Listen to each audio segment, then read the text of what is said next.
You've just described a tense standoff with a huge orc war chief. Your wizard is running on fumes, but your fighter could land a massive blow if the rogue just creates a little diversion. You look around the table expecting that beautiful moment of strategic collaboration, but instead, the rogue announces a solo sneak attack, and the fighter, wanting that glorious killing blow, just charges in. Does that sound familiar? If you're finding it hard to get your players to work together, fear not. It's probably not because they're bad players, or they secretly dislike each other. In this video, we'll dive into the 3 hidden reasons your players might be avoiding teamwork, and more importantly, how you can change your game to make them absolutely love it. So the first step to fixing any problem is to really understand it. Players don't wake up and decide to sabotage the party. Their actions are driven by some powerful, often subconscious things that we GMs can accidentally encourage. The result isn't a team, but more like a group of individuals who just happen to be in the same room. So what's really going on here? First up, we have the powerful allure of individual glory. Let's be honest, for most people, role-playing games are a power fantasy. They're a chance for our players to become legendary heroes. And in so many stories, the hero is the one who stands alone and lands that final epic blow. Your players want their character to be the star. They're chasing that cinematic moment, the final kill, the perfect one-liner, that personal win. In their minds, teamwork can feel like it's diluting the spotlight. If the rogue has to spend their turn creating a diversion so the fighter gets the kill, who's the hero?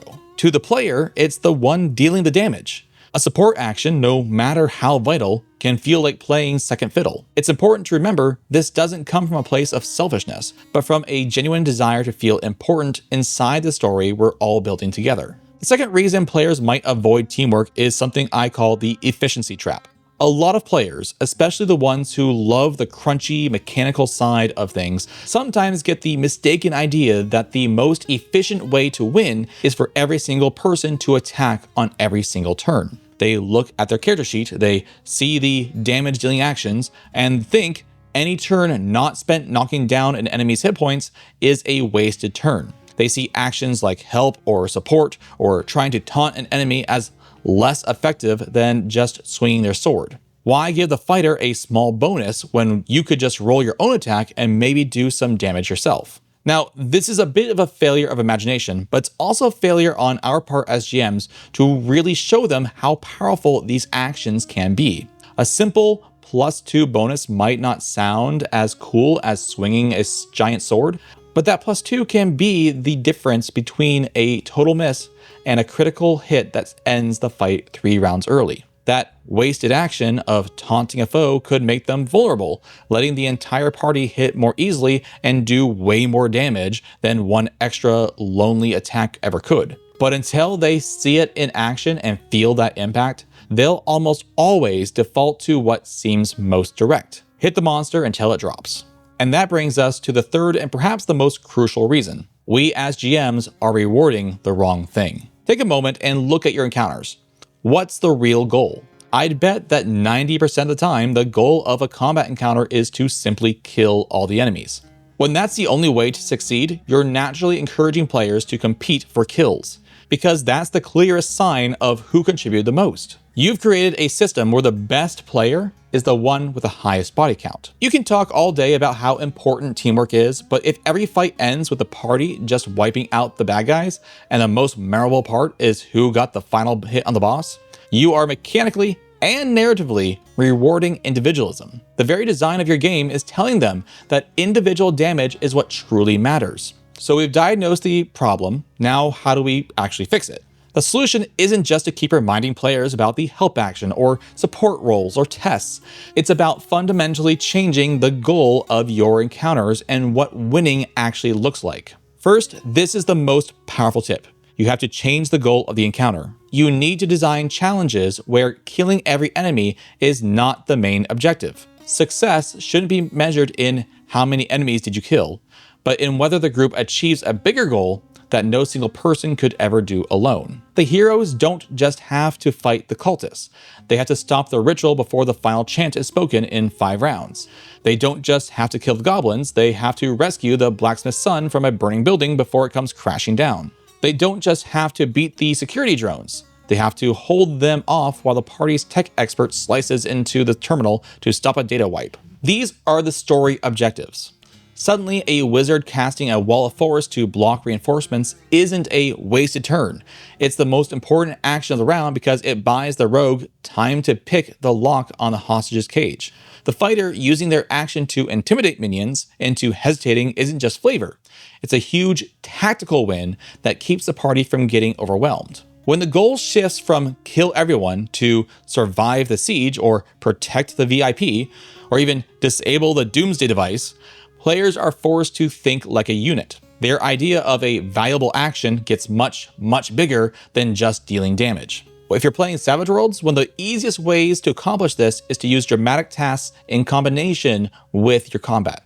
Next up, you need to let the monsters model perfect teamwork. Your players might not get how devastating a coordinated effort can be until they're on the receiving end of it. So show, don't tell. Have a pack of kobolds use smart, coordinated tactics.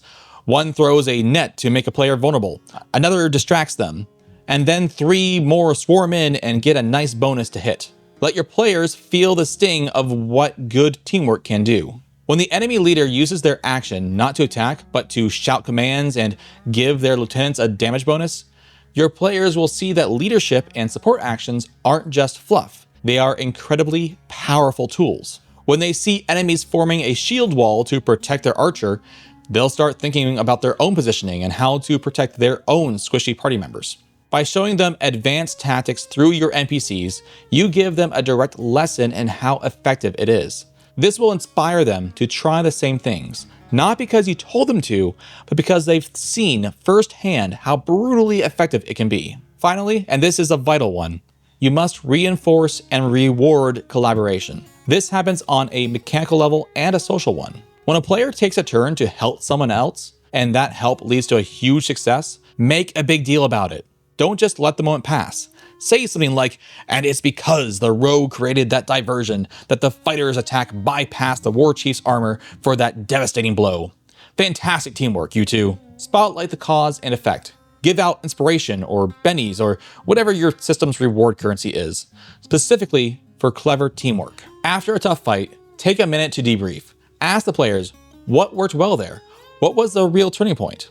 Guide the conversation so that they start to see the moments of cooperation. When your players start saying things like, the fight really turned in our favor when we finally got organized, you know the lesson is sinking in. Share the spotlight. Make sure every character gets a chance to be the hero, not just with damage, but with a clutch support move, a key piece of information, or by saving a teammate. When the goal is shared, the glory can be shared too. So it turns out your players don't secretly hate teamwork. They just hate teamwork that feels pointless. They've been conditioned by game systems that often reward going it alone and grabbing the glory of the final hit, but it doesn't have to be that way. By shifting your design philosophy just a little, you can change their entire mindset. Let's review those tips. First, change the fundamental goal of your encounters so that cooperation becomes a necessity. Second, use your monsters and NPCs to model what brilliant teamwork looks like in action. And finally, actively reward and celebrate every act of collaboration, making sure every player feels like their contribution mattered, whether they dealt the final blow or set up the winning play. Do this and you'll see your group of lone wolves transform into a well-oiled machine, a true team of heroes who get that victory isn't about who has the highest kill count, but how they overcame the challenge together. What's the one mechanic in your favorite RPG that you feel does the best job of encouraging teamwork? Share it down in the comments below, and until next time, stay savage.